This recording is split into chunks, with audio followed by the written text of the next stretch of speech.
Close your eyes for a moment and think about death. What do you feel? If you're like most people in the Western world, you probably feel a knot in your stomach, a tightness in your chest, or maybe an instinct to push the thought away entirely. We've been conditioned to fear death so deeply that we can't even talk about it at dinner tables or mention it in polite conversation. We use euphemisms like passed away or no longer with us, because the actual word death feels too heavy, too final, too terrifying. But what if I told you that this fear, this anxiety that haunts millions of people every single day, is not universal? What if there was a culture that looked death straight in the eye and smiled back? What if there was a place where children learned to laugh at skeletons, where families threw parties in graveyards, and where the concept of mortality didn't trigger panic attacks, but instead inspired art, music, and celebration? Here's the thing that most people don't understand about Dia de los Muertos. It's not just a colorful festival with pretty skulls and marigold flowers. It's an entire philosophy, a psychological framework, a radically different way of processing one of humanity's most fundamental fears. And according to psychologists, thanatologists, and mental health experts around the world, this Mexican approach to death might actually hold the key to living a better, fuller, more meaningful life. Today we're going beyond the surface-level tourist attractions and Instagram-worthy face paint. We're diving deep into the psychology, the mental health implications, and the life-changing wisdom hidden inside Mexico's relationship with death. By the end of this exploration, you'll understand why avoiding death might be making you miserable, how confronting mortality can actually reduce anxiety, and what modern psychology is learning from a tradition that's over 3,000 years old. Before we can understand why the Mexican approach is so powerful, we need to understand what we're doing wrong. In Western culture, particularly in the United States, Canada, and much of Europe, we have what psychologists call death denial culture.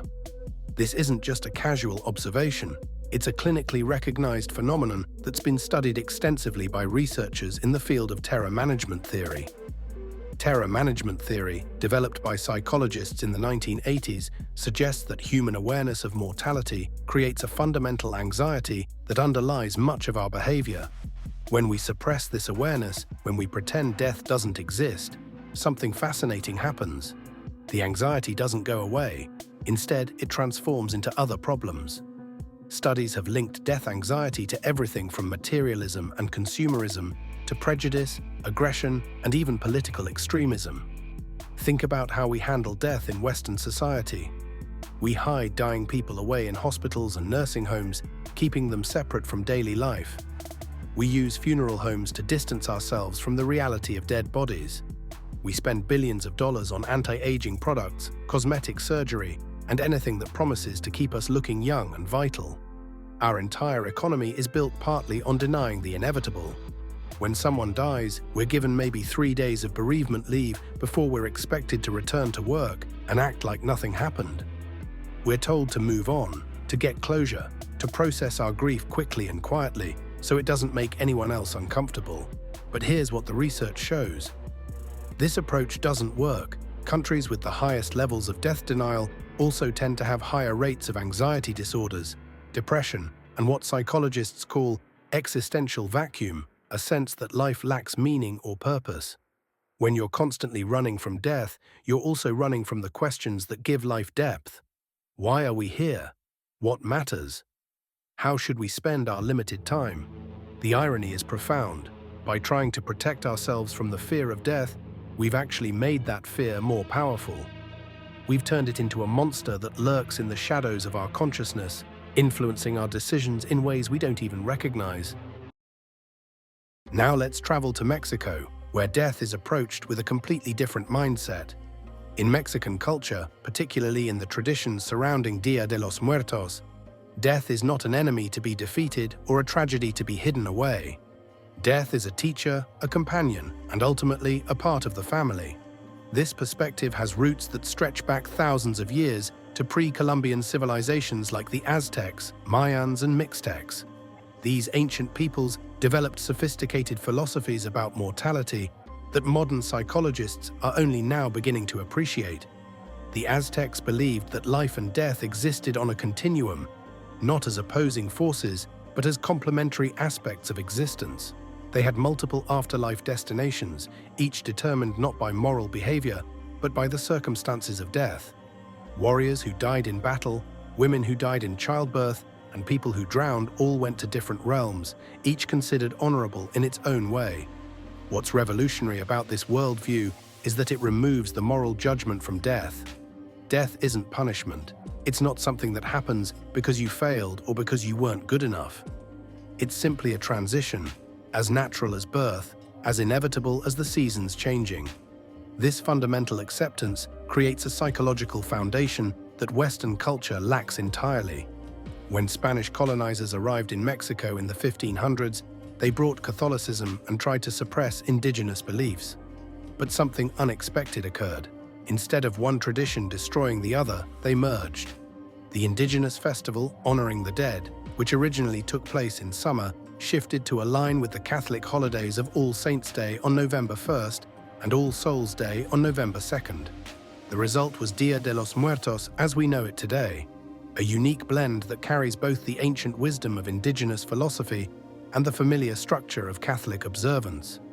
But here's what makes this fusion so psychologically powerful. The festival forces families to engage directly with death on an annual basis.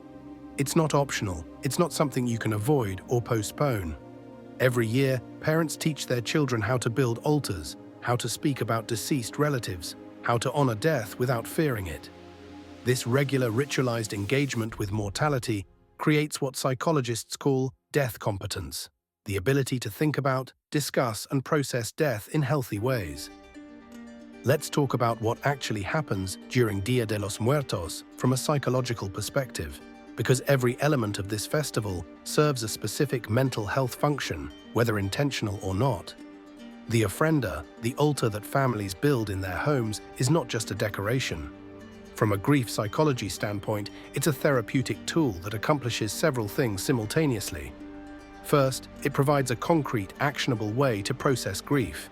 When someone you love dies, one of the most painful aspects is the feeling of helplessness, the sense that there's nothing you can do.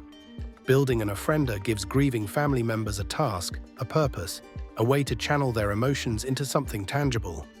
You're not just sitting with your pain, you're actively honoring the person you lost. Second, the ofrenda creates what psychologists call continuing bonds with the deceased.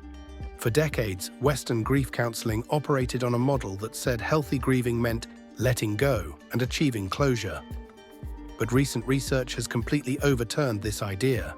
Studies now show that maintaining symbolic connections with deceased loved ones, when done in healthy ways, actually promotes better long-term psychological outcomes. The ofrenda does exactly this. By placing photographs, favorite foods, and meaningful objects on the altar, families maintain a relationship with the dead that's neither pathological nor passive. It's an active, engaged form of remembering. Third, the communal aspect of ofrenda building reinforces social support networks. In individualistic Western societies, grief is often a lonely experience. You're expected to process it privately, to not burden others with your sadness. But in Mexican tradition, building the ofrenda is a family activity, often involving multiple generations. Children learn from grandparents, cousins work together, stories are shared. This collective remembering distributes the emotional weight of grief across the entire family system, preventing any one person from bearing it alone. The cemetery visits during Dia de los Muertos serve a similar psychological function. In Western culture, graveyards are somber, quiet places associated with sadness and finality. You visit once for the funeral, maybe occasionally after that, but always with a sense of heaviness. In Mexico, during Dia de los Muertos, cemeteries transform into spaces of life. Families bring food, music, flowers, and blankets. They clean and decorate graves, but they also eat, laugh, tell stories, and sometimes even drink together. Children play among the tombstones without fear. This practice does something profound. It normalizes death as part of the landscape of life. Now here's where things get really interesting from a scientific perspective. There's a growing body of research in psychology and neuroscience that suggests consciously confronting your mortality in the right way can actually improve your mental health, increase life satisfaction, and help you make better decisions. This flies in the face of everything we've been taught about avoiding morbid thoughts, but the data is increasingly clear.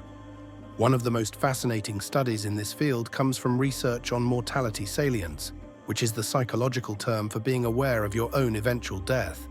When researchers remind people of their mortality in controlled settings, something interesting happens. Initially, there's anxiety, as you'd expect.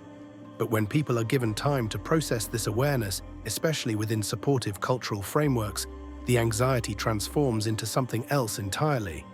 People report feeling more grateful, more connected to others, more motivated to pursue meaningful goals rather than superficial ones.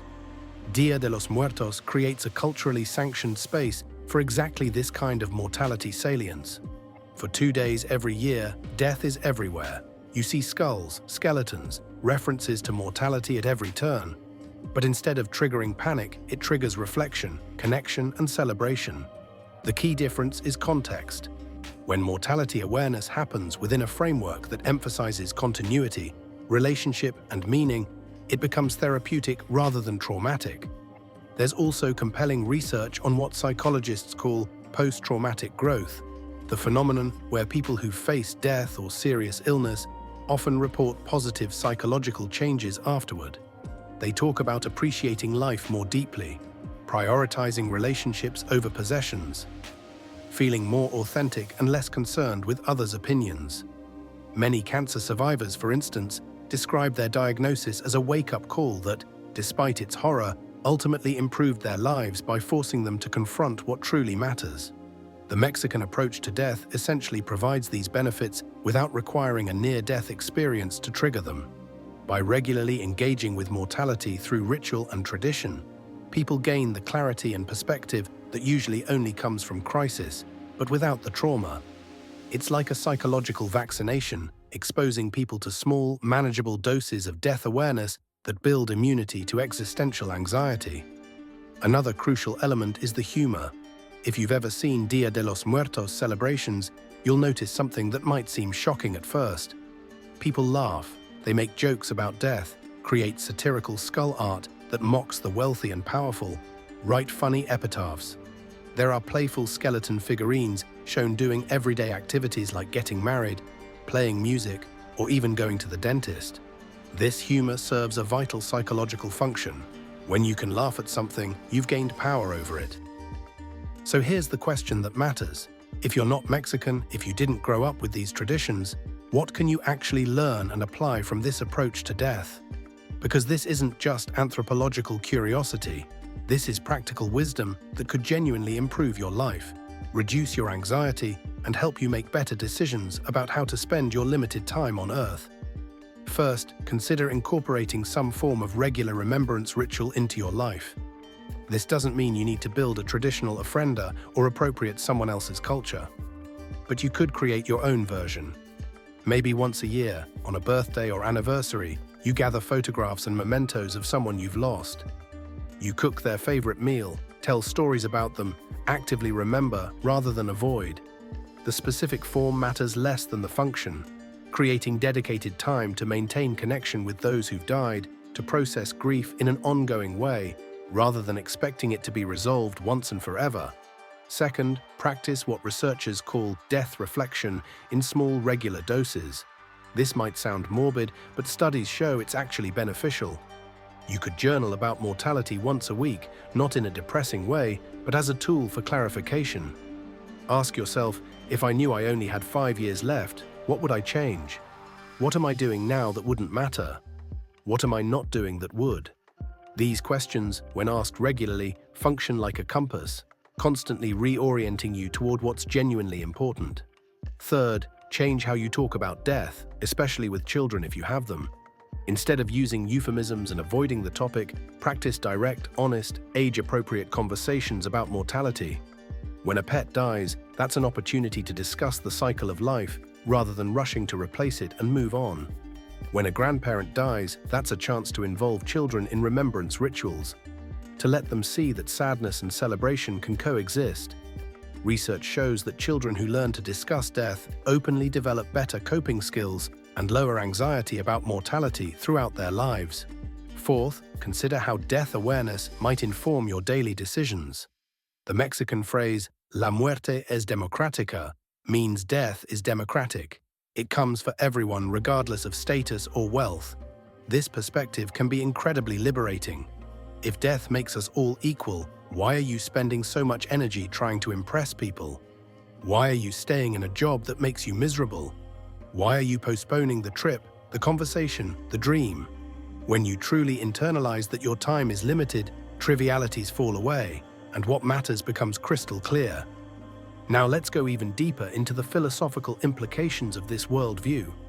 Because there's a paradox at the heart of the Mexican approach to death that Western philosophy has struggled with for centuries. The paradox is this: by accepting death, you actually become more alive. By acknowledging the end, you finally start living fully in the present. Existential philosophers like Heidegger and Sartre wrote extensively about what they called being toward death, the idea that authentic existence requires acknowledging your mortality. But they approached it primarily as an intellectual exercise, something to think about in abstract terms. The Mexican tradition does something different. It makes this philosophical concept tangible, sensory, communal, and joyful. It transforms existential philosophy into lived experience. Think about how most people live their lives. They operate under what psychologists call the immortality assumption, the subconscious belief that there will always be more time. You'll start that project next year. You'll heal that relationship eventually. You'll tell your parents you love them at some unspecified future point. This assumption creates procrastination, complacency, and regret. When you live as if you have infinite time, every moment becomes less precious because there will always be another one. But when you regularly engage with mortality, when you celebrate Dia de los Muertos, or create your own version of death awareness practice, something shifts. Each moment gains weight, becomes significant. The conversation you're having right now matters because there might not be another one. The sunset you're watching is precious because you don't know how many more you'll see. This isn't depressing, it's the opposite. It's what allows you to fully inhabit your life instead of sleepwalking through it. There's also a profound lesson about impermanence embedded in Dia de los Muertos. The ofrendas are temporary. The marigold flowers wilt, the food is eaten or eventually thrown away. Nothing lasts, and that's not a tragedy. That's just reality. Western culture tends to fight impermanence, trying to preserve everything, photograph everything, make everything permanent. We're obsessed with legacy, with leaving our mark, with being remembered forever. But this creates anxiety because permanence is an illusion. Everything changes, everything ends, including memory of us.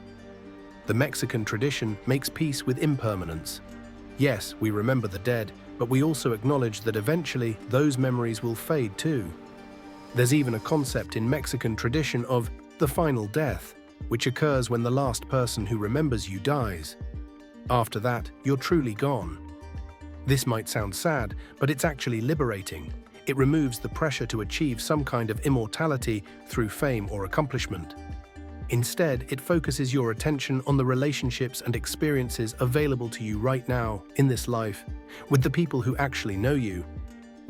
Here's something that makes this topic especially relevant right now, in our current moment. We're living through what many psychologists and sociologists call a meaning crisis.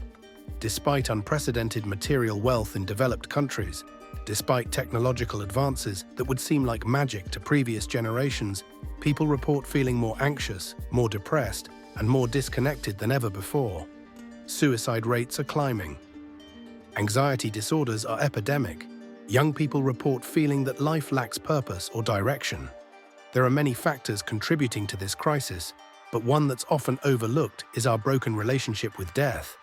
When you exile death from everyday consciousness, you also lose access to the clarifying perspective it provides. You lose the reminder that time is limited and therefore precious. You lose the motivation to prioritize what truly matters because everything seems equally important or equally pointless. Social media has made this worse in specific ways. Platforms like Instagram and Facebook create an illusion of permanence and immortality. Your digital presence will outlive you. Your posts remain forever. You can craft an idealized version of yourself that never ages, never fails, never dies. But this illusion comes at a psychological cost. When your online persona doesn't age, but your actual body does, it creates cognitive dissonance and shame. When you're constantly comparing your real, mortal, imperfect life to others' curated immortality projects, you feel inadequate. The Mexican approach offers an antidote to this digital distortion. It grounds you in physical reality. Bodies age, people die. That's not a failure, that's just life. The skeleton imagery of Dia de los Muertos strips away all pretense and shows what we actually are underneath the makeup, the filters, the carefully constructed images. Bones. All of us, eventually, just bones. And there's something deeply equalizing and honest about that. There's also the issue of environmental crisis and climate anxiety, which particularly affects younger generations. When you're told that the world might become uninhabitable, that we're facing potential civilizational collapse, death anxiety gets projected onto a global scale. The Mexican tradition doesn't offer solutions to climate change, but it does offer a framework for holding death on any scale without falling into despair. It says, yes, things end, people die, perhaps whole civilizations die. But that's not the only truth. There's also continuation, transformation, memory, and the cycles that persist beyond any individual or era. Here's the ultimate truth that Dia de los Muertos teaches us. Death is not the enemy. Fear of death is the enemy. Denial of death is the enemy. Death itself is just a fact, as neutral as gravity, as inevitable as entropy. What makes death terrible or bearable is not death itself, but how we relate to it, how we think about it, how we integrate it into our understanding of what life means. Mexico didn't figure out how to defeat death. They figured out something better: how to live fully despite death, how to love deeply knowing everyone you love will die, how to find meaning even though that meaning is temporary. They turned the ultimate human fear into an annual celebration, and in doing so, they freed themselves from the anxiety that haunts so much of the modern world. You don't have to be Mexican to learn from this wisdom. You don't have to celebrate Dia de los Muertos to benefit from its underlying philosophy. But you do have to be willing to face what you've been avoiding. You have to be willing to look at the skull beneath the skin, your own included, and instead of turning away in fear, smile back. So here's what I want you to do. Today, right now, take one small step toward accepting your mortality. Call someone you love and tell them what they mean to you. Write a letter to someone who's died. Look in the mirror and acknowledge that the face staring back at you will one day be gone. Make one decision based on the reality that your time is limited. Because one day, sooner than you think, you will die. Everyone you love will die. Everything you build will crumble. Every achievement will be forgotten, and you can spend your life terrified of that reality, running from it, denying it, or you can accept it right now and finally start living. The choice for whatever time you have left is yours. Make it count.